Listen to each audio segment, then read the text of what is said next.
AT&T teleconferencing service. Enter your access code or meeting.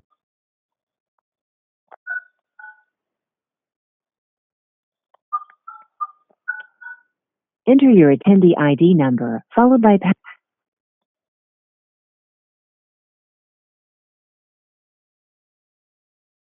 Your line has been muted.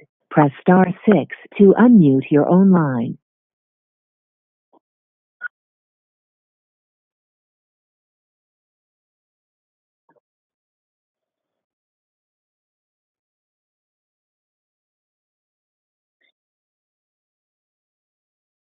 Good morning, everybody.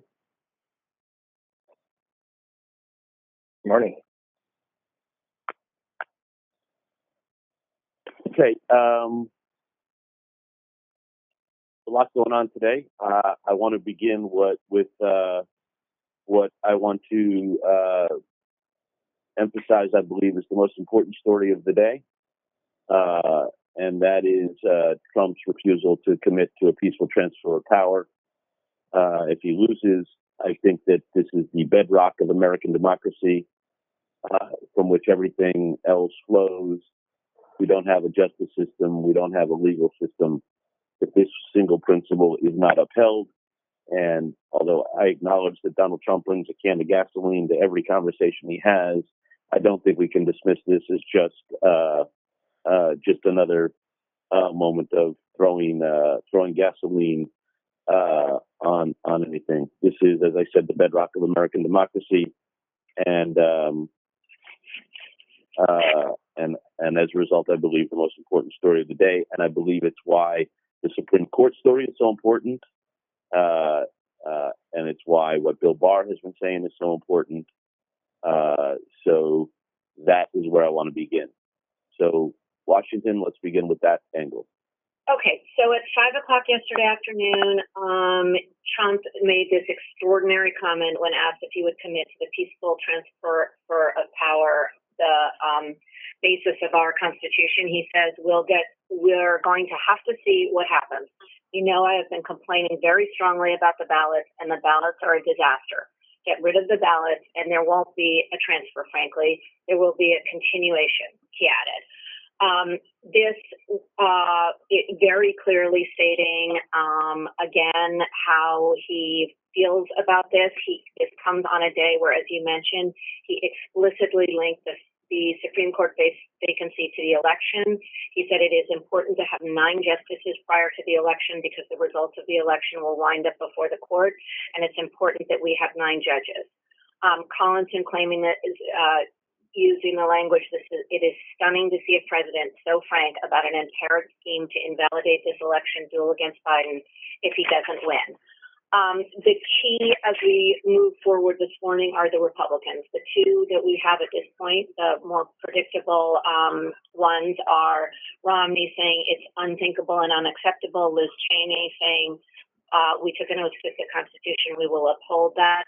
But the focus of the Hill teams today are going to be to try to get all these other Republicans who have been nowhere to be seen in many of these other instances.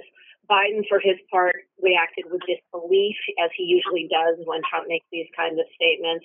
And then just in terms of the voting angle on this that Kristen Holmes has today, this is voter suppression before our very eyes. Basically, he's saying to his supporters, even if you vote him out, he may not step aside. This combined with a very aggressive legal strategy in key states that the Trump campaign is doing behind the scenes, making it more difficult to vote and questioning the legitimacy. And all of this tied up with also what Trump was saying yesterday in order to use the federal government as its levers of power and on the FDA approval of the COVID vaccine.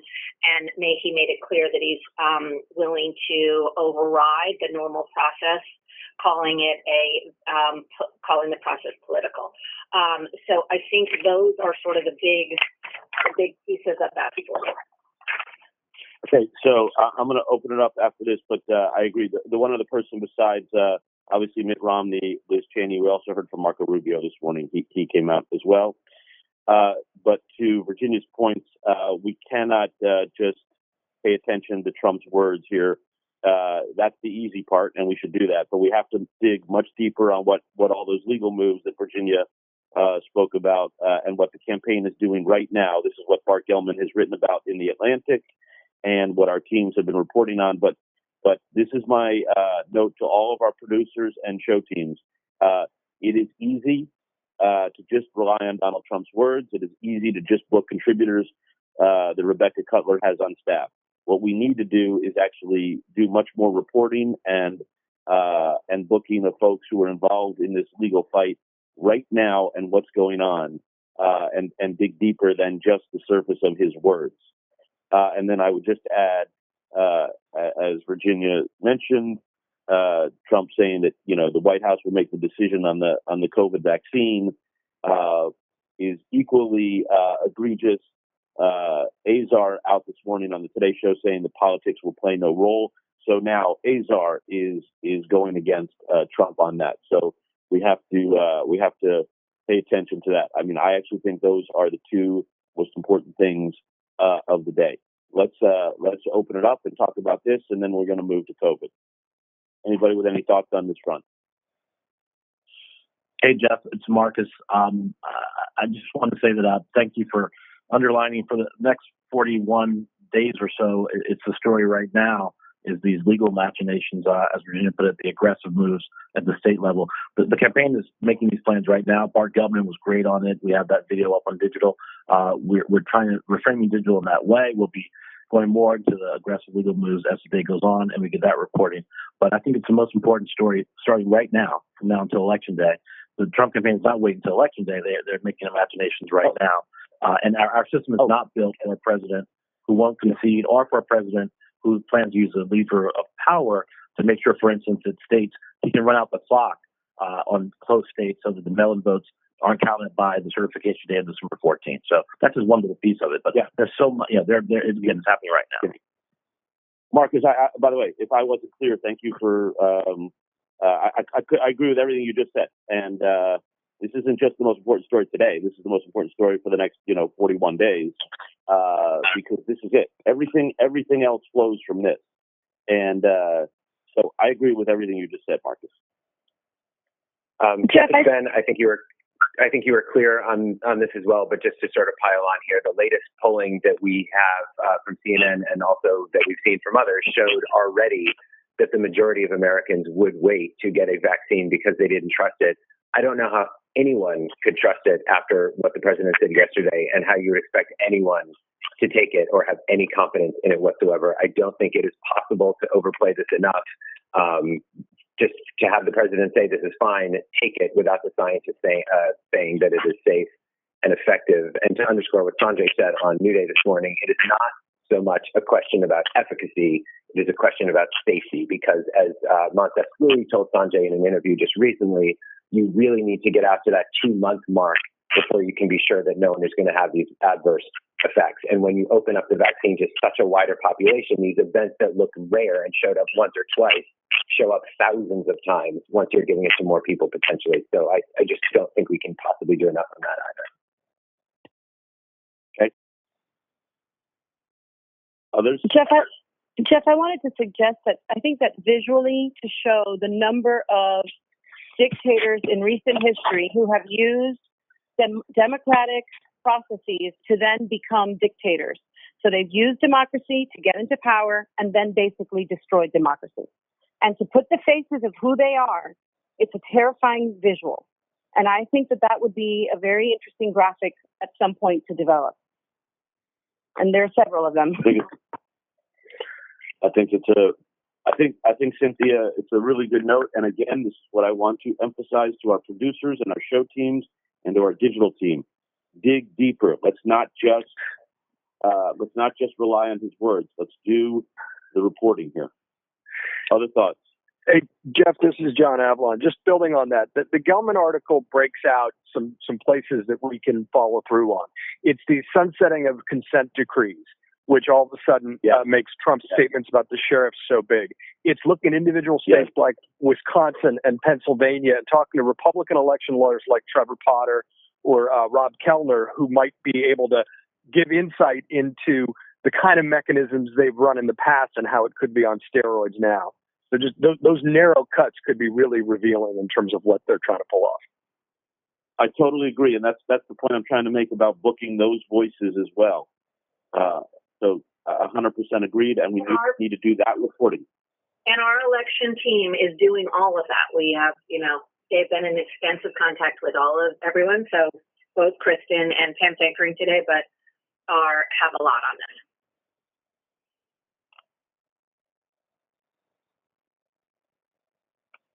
Anyone else? Hey, Jeff, just two notes. One is, as you mentioned, Liz Cheney and Romney and Rubio, but as we hear from these Republican senators, I do think we have to take what they say in the context of if 40-something of them have entirely flip-flopped just in the last few days on the Supreme Court nomination. So their direct words to the point where Lindsey Graham said, throw my words in my face. I'm saying this now, but totally flip-flopped. I mean, I don't know whether or not you can rely on it in sort of the hypothetical situation as opposed to when it really happens and where they'll be. If they have the chance to have a Republican president, do we really honestly think that they're going to contest Trump's victory, even if it's illegitimate or questionable? I don't know. I mean, I just, in the context of what we've just gone through in the last few days with, again, there were 41 or 42 on the record as you can't do this in an election year 4 years ago, and now they've all changed their minds. So I think that context is important, and just to think about as we're hearing from them, and why should we trust what they say today as opposed to 3 days ago or 4 years ago? And the other thing is on Azar saying politics won't be a part of it. I just want to note that Trump actually said the FDA's update on how they were going to manage the vaccine approval, he claimed that was political. So the only thing I would say about Azar now being opposed to Trump is that the president actually claimed politics for the reason that the FDA did what it did and that he wasn't going to tolerate that he wasn't going to have politics be part of it. Azar said politics are not going to be part of this. That doesn't necessarily put him in opposition to Trump. They're saying the FDA is political, so, or at least Trump was. So I just would question whether or not Azar is actually against Trump or siding with him on this. Okay. I just wanted to recommend people look at booking secretaries of state, especially the battleground states, because they're the actual people who are going to be administering the elections. And I think so many people are watching all this and scratching their heads and wondering how they should vote. Like maybe they thought they were going to mail in their votes, but now they don't trust that and they have questions. And I think hearing from their local officials about what their reaction is to what Trump said is going to be a powerful decider as people try to evaluate what they should do with their vote this year. Those are the bookings we need. Anyone else? I have one question. It's Liza for Ben, I guess. Have we reached out to the pharmaceutical companies to ask them if they would move ahead with releasing a vaccine if the president bypassed the FDA? Since last night, I don't believe that we have. That's on our short list for this morning, and we will circle back on that. Thanks. I mean, they made that pledge a while ago, as you remember, that they wouldn't put it up. But yeah. What could they do otherwise now in light of this? We will be chasing that this morning. Okay, so I think that's a good segue to COVID, and let's start with Matthew, please. Okay, so going a little deeper now on politics versus science, going to a whole new level here. You'll remember we started in this meeting here yesterday with the question of whether the White House would actually let the FDA go through with these tighter vaccine rules because they could extend the timeline. Then we heard the top scientists on the Hill for hours and hours insisting they would accept no political pressure. Then the president spelled out exactly how he might exert political pressure. So we mentioned the Azar comments and however you interpret those, but I think the question for every task force member and top doc, as we ask now, is what are you going to do about it? What now? Han said yesterday the FDA will not permit pressure from anyone. And you remember Han weeks ago said that resigning is an option if pressured to authorize a vaccine too soon. And all this in the wake of our reporting yesterday from Jim Acosta that Birx is distressed by her reduced role in the task force and whether she will stay. And even after all of this, both Fauci and now Azar basically saying that this will all be okay because of this independent review board that is not beholden to the White House or the FDA. So both Sanjay and Elizabeth are doing more reporting now about what we know about this data monitoring board and who's on it and how that all works. And then just in the big picture, the two big cautions about where we stand now. Redfield saying more than 90% of the population remains susceptible. And Fauci reminding us that we will not see a large portion of the population vaccinated by year's end. On the key numbers, the uptick is definitely palpable. We are averaging daily numbers up in the range from a month ago again. Yesterday alone saw almost 1,100 deaths and over 37,000 cases. And in total, about 202,000 deaths and almost 7 million cases in the U.S. On our CNN map, 21 states up week to week in new cases. And again, it's almost all of the Western states in the red zone. The sharpest weekly increases in Minnesota, Wisconsin, which are the places Pence heads today, as well as Montana, Utah, Texas, and Arizona. We've got Lucy Kavanaugh in Denver, where Colorado is up 43% week to week in new cases. We reported on Missouri's governor and his wife testing positive, and the CDC crunching the numbers on airlines, finding 11,000 people at risk of being infected on 1,600 flights over the course of months. We've also got the continuing education crisis with Biana Golodriga and Evan McMorris-Santoro. And then a little more from the health team. Sanjay interviews Fauci again this afternoon at 2:30 in an Emory Fireside Chat, so a good place to go back to all these questions that we started with. And then we've got the NIH director telling Wolf last night that likely 2 more vaccines will soon enter final stage trials in the U.S. after Johnson & Johnson became the 4th to do so yesterday.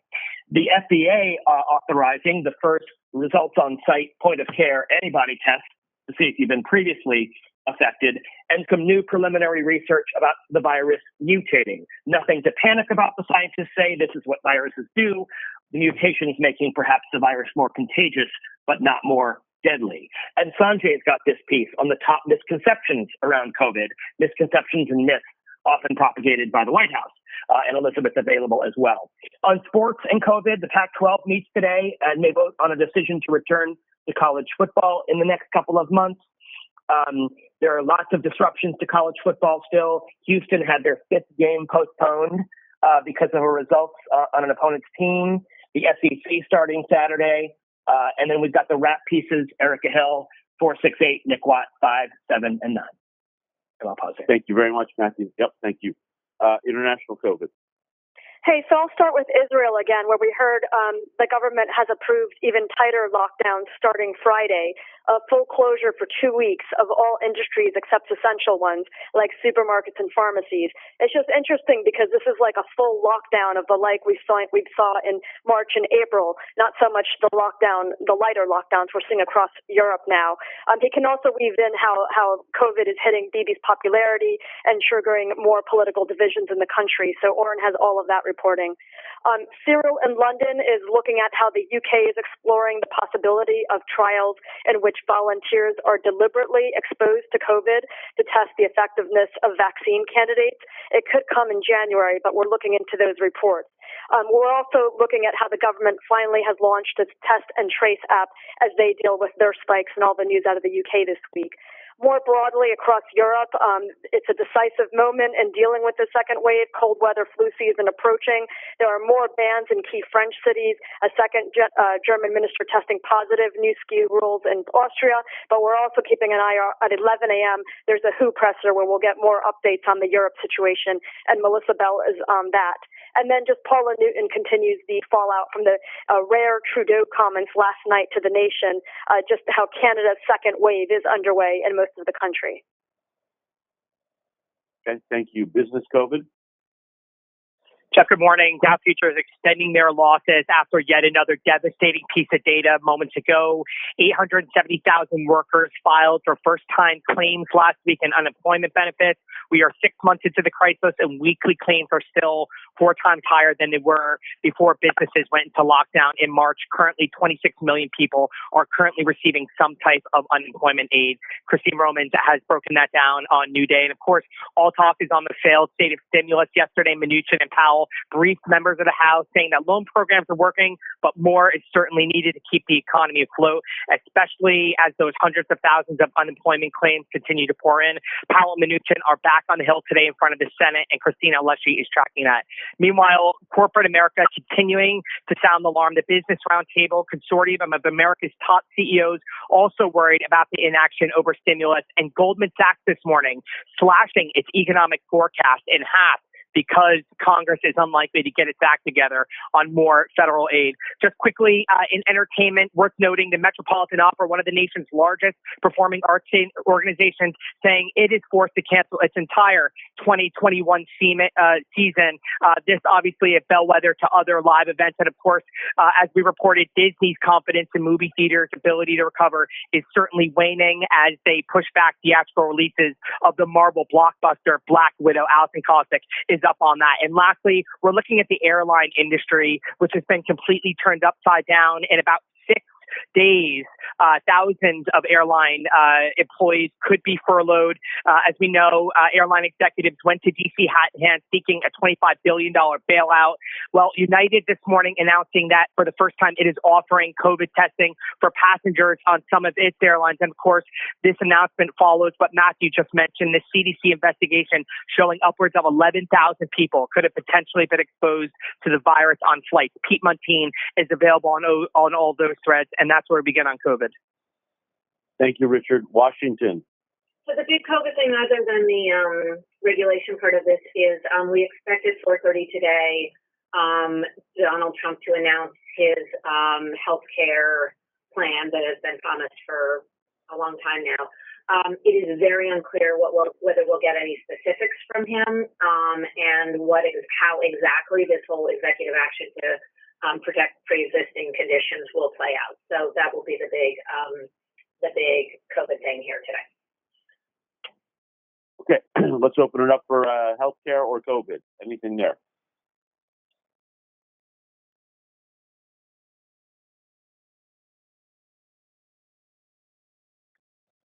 When we get okay, go ahead.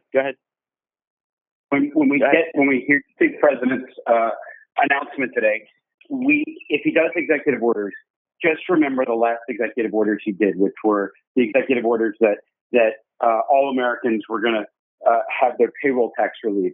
Those executive orders were not worth anything at all, and we have to be incredibly skeptical of any executive orders he puts out today, and we should not take them at face value because he has a track record of executive orders that are meaningless. And the other thing, just to add here, John Horowitz pointing out, it is impossible to protect people with pre-existing conditions in the absence of the Affordable Care Act. Like, you just can't do it. So just making sure that the underlying health part of all of this, we don't lose. Okay. Anyone else? Hey, Jeff, this is kind of COVID and election related, but I just don't think we can underestimate the impact of what an essentially hung election in the U.S. could do to an already depressed economy. I know Richard Davis touched on this, but I just think, the market sentiment couldn't be more sour right now, both because of COVID and just all the turmoil that is set to happen in the U.S. elections and the impact globally. I just think could get really bad November, December in the markets as well. Okay. Matthew, let's move to Breonna Taylor, please. Gotcha. So in the wake of that decision, the fallout and the unrest and the big unanswered question still, which I will get to in just a second. First, just to catch up in the last 12 hours, obviously police targeted amid the outrage. 2 officers shot in Louisville, recovering amid the unrest last night. A suspect in custody, the FBI asking for the public's help and more information. About 100 arrests in Louisville, curfew still in place. Protests in cities around America, many of them peaceful, a few of them not, including a Molotov cocktail thrown at police in Portland and bottles thrown at officers in Seattle. And we've got reporters keeping an eye on this everywhere.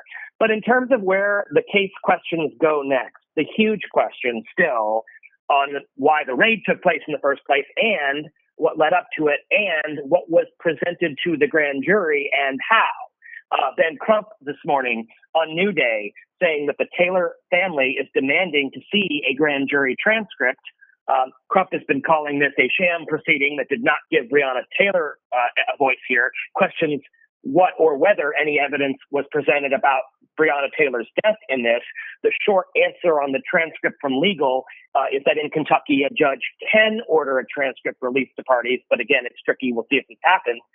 The governor and mayor also demanding the attorney general release the evidence presented to the grand jury. The FBI still investigating the way the police department obtained that no-knock warrant and any possible federal violations here, and lots of skepticism outstanding about the claim yesterday that the officers announced themselves according to a witness, because there are other witnesses who say they did not, and the internal investigation, the former officer who was charged, Hankerson, out on bond on those wanton endangerment charges.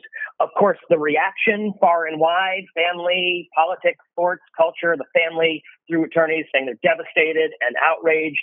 We learned this morning they got just a few minutes notice before the announcement and weren't even initially told the charges did not relate to Breonna's death itself.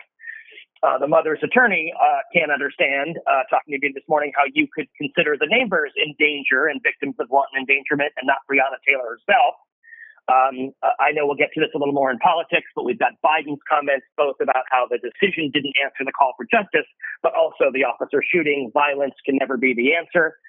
The reactions from Colin Kaepernick about the white supremacist institution and it must be abolished. LeBron James saying the most disrespected person on earth is the black woman, the WNBA as well. And then in terms of our troops on this, we've got Bryn's been up this morning, Jason Carroll handling 4, 6, and 8, Shimon Prokupez 5 and 7, Mark Morales on the ground, Drew Griffin playing in as we try to fill in all those unanswered questions. I think that's it. Okay, I want to open it up before we move on for any thoughts on Breonna Taylor case and Louisville and the protests and anything that anybody wants to talk about.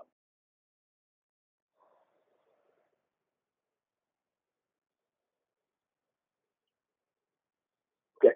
Okay, Matthew, anything else from you, or is that it? That's really it. Okay, international. Hey, so we're also really going big on the Trump election lines and race protests, but just a couple of nuggets. Seoul says North Korea killed and burned a South Korea official who crossed the border. It sparked outrage at a time when relations are as tense as ever. So Paula Hancock has a look live on what we know there. Matthew Chance will continue his reporting on the Russian opposition leader, but he's also watching Belarus today. The EU rejected the inauguration of Lukashenko yesterday, and security forces are now cracking down heavily on those continuing protests. So we're also on that. And I believe yesterday the U.S. State Department refused to recognize Belarus because he wouldn't give up a peaceful transfer of power, if I'm not mistaken. Yeah, that's right. That's right. Yeah. So there you go. There you go. Business?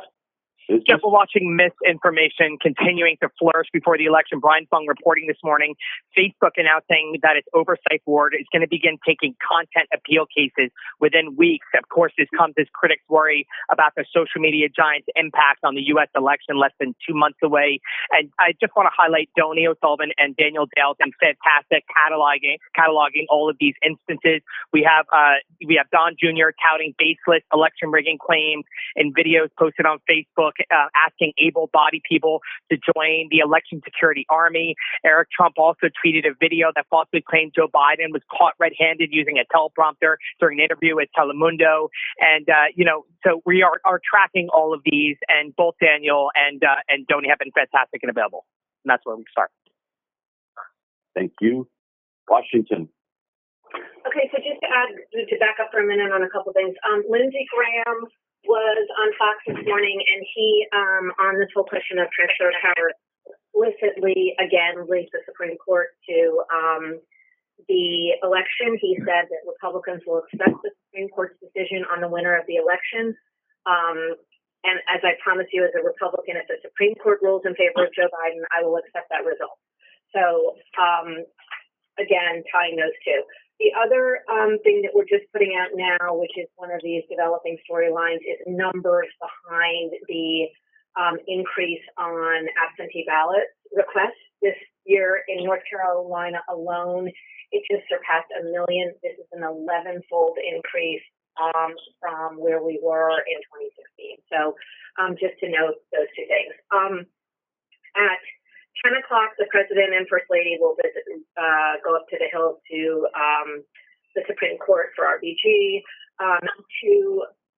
The other person on Capitol Hill today, Ray, is back up there. There's obviously the other threat to the election in Russia, and we'll see how what he has to say on that today. And Mark Hart will handle that. And just the Trump schedule today is he has this 4:30 event in North Carolina, and then 7 o'clock in a rally in Jacksonville. And I think, and I've got politics. And then let's do politics. Okay, so on politics, we talked about his Biden's remarks on the peaceful transfer of power on Breonna Taylor. He said that he knows for many it does not answer the call for equal justice. He also quickly tweeted that violence is never and can be the answer. So that just trying to walk that line. There's a slew of new polls out this morning, and I know that we don't want to do too much on polls, but just interesting that there is just this developing story about how close some of these states, including Iowa, Georgia, and Texas, all are. The battleground states are also close, but these are ones that Trump easily won in 2016. And then just to note this new Biden TV ad that they released that focuses around suckers and losers and trying to capitalize on that. Biden we will not see today. He is heavily in debate press. And that's what I got. I would like to say that I think we are already way too focused on polls, and we should just back way off on all of our poll coverage. Okay, let's open it up for thoughts on any of these aspects or anything else people want to talk about.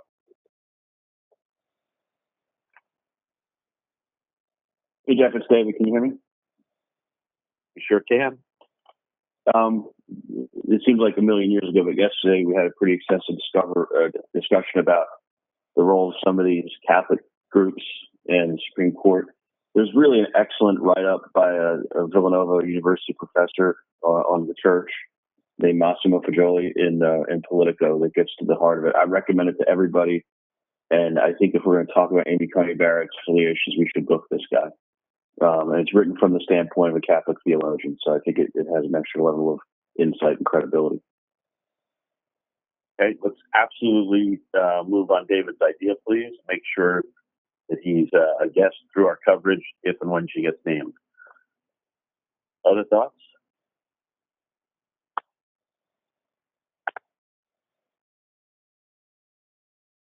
Anyone else?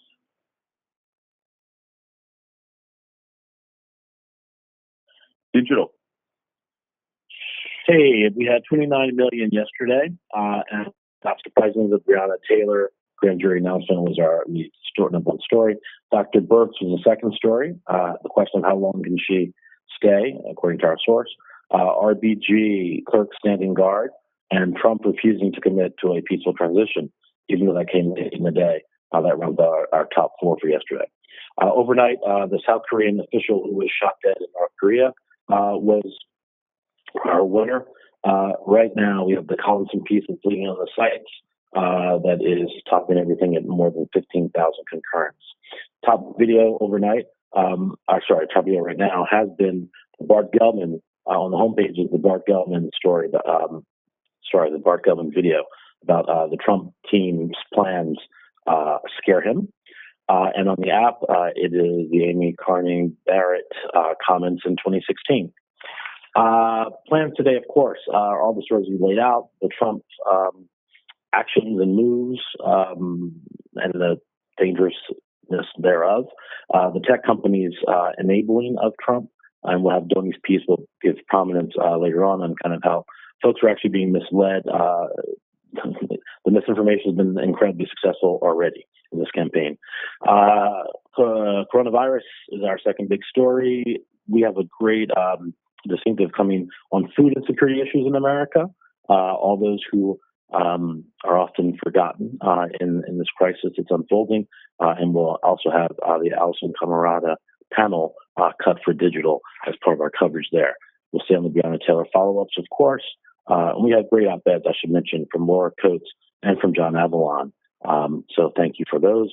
And then final note, there is a distinctive, right now, an op-ed from Lena Headey, who plays Ciri Lannister on Game of Thrones. She's kind of, her op-ed talks about her experience on the Isle of Moria, the Isle of Lesbos, the Moria camp of refugees in Greece. It is the gateway to a collaboration between CNN International and the Imperial War Museum in London, an interactive exhibit on modern-day refugees. So that's it for us. Thanks. Thank you, Marcus. John. On the Trump transfer of power and all the fallout from what he said last night, John Harwood and Caitlin Collins at the White House, Lauren Fox and Manu Raju are chasing GOP response on the Hill, and we are going for some of those senators and representatives ourselves, so we can get them booked, including another one that was mentioned earlier, Representative Steve Stivers from Ohio GOP, who's also critical of what Trump had to say. So we'll continue to go for those voices. And the next hour, there is a Senate hearing on Homeland Security issues. FBI head Wray is testifying. We're monitoring. Alex Marquardt is also watching, and we'll see if he takes any questions on election security or anything that Trump said. Kristen Holmes stays on the Trump campaign legal maneuvers. A couple of bookings around that. John King has attorney Ben Ginsburg, who's advised many a campaign on legal issues. So we'll get him up on what the Trump campaign is trying to pull off in various states.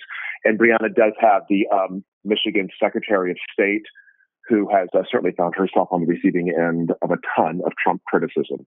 So other voices rounding out our coverage, Brian Karam, who asked the pivotal question yesterday, Douglas Brinkley, David Gergen. Later on today with Breonna, we do have Martin Gelman, who wrote the Atlantic article that paints a pretty dire picture of what we could be facing in a couple of months, and Julian Delazar. But it's definitely a big focus today, the transfer of power comments. On coronavirus, Sanjay, along with Dr. Peter Hotez, Paul Offit, and Richard Besser on Trump's threats involving the FDA and the dangers of trying to rush a vaccine before it's ready. We'll watch for any other reaction for these two Fauci events, the 11 a.m. with the New Jersey governor, and then the 2 o'clock one. The Sanjay's moderating. Elizabeth Cohen wraps up all the other health headlines. We see Kavanaugh on the spiking cases out west. And Pete Montine, we'll look to get him in the mix on the United Airlines now beginning to roll out COVID testing for passengers. Bryn Gingras on all the advanced threads. Breonna Taylor, Kentucky governor, was just on with Jim and Poppy. We have a number of other community leaders in Louisville, including the head of the NAACP, and we'll stay on those legal questions. What will the FBI's next move be at their investigation, and will we ever see what was presented to the grand jury?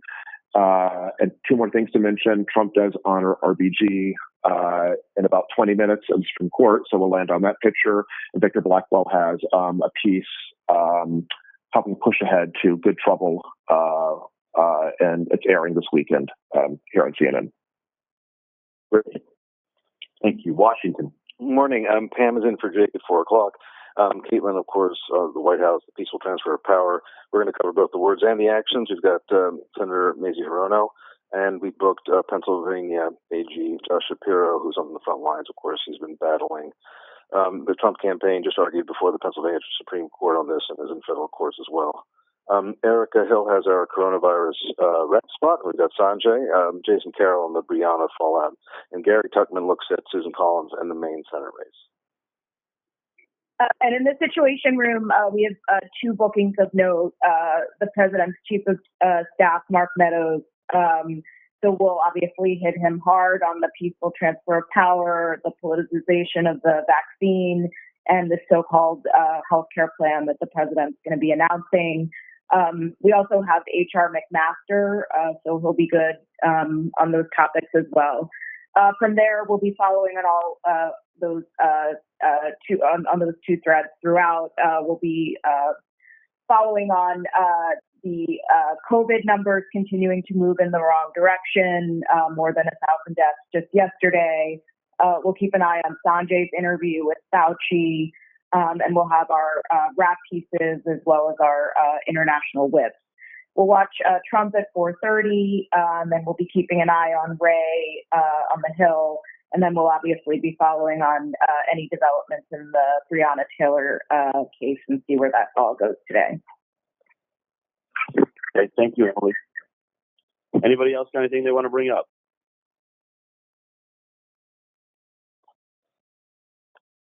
Hey, Jeff, I just want to say one thing about the president's remarks on healthcare in North Carolina today.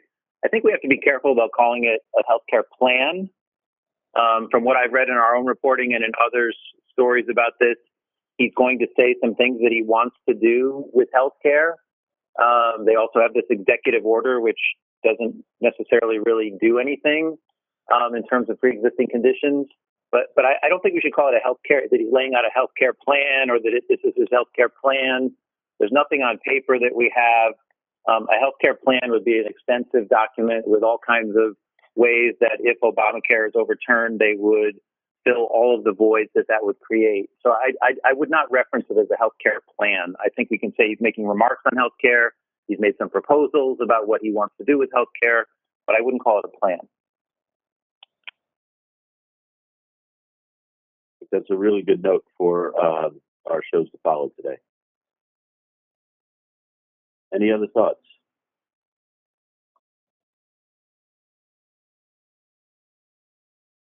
Okay, obviously the transfer of power and beyond just Trump's words, because that's easy, but digging deeper into what legal moves the campaign is already doing. The latest on COVID and the dramatic increase in cases, especially in the western half of the United States. The vaccine and the politicization of the vaccine with Trump's comments last night and his potential healthcare remarks today. Breonna Taylor and the latest threads and follows on that story, I think are the main storylines for us to follow today. Have a good day, everybody.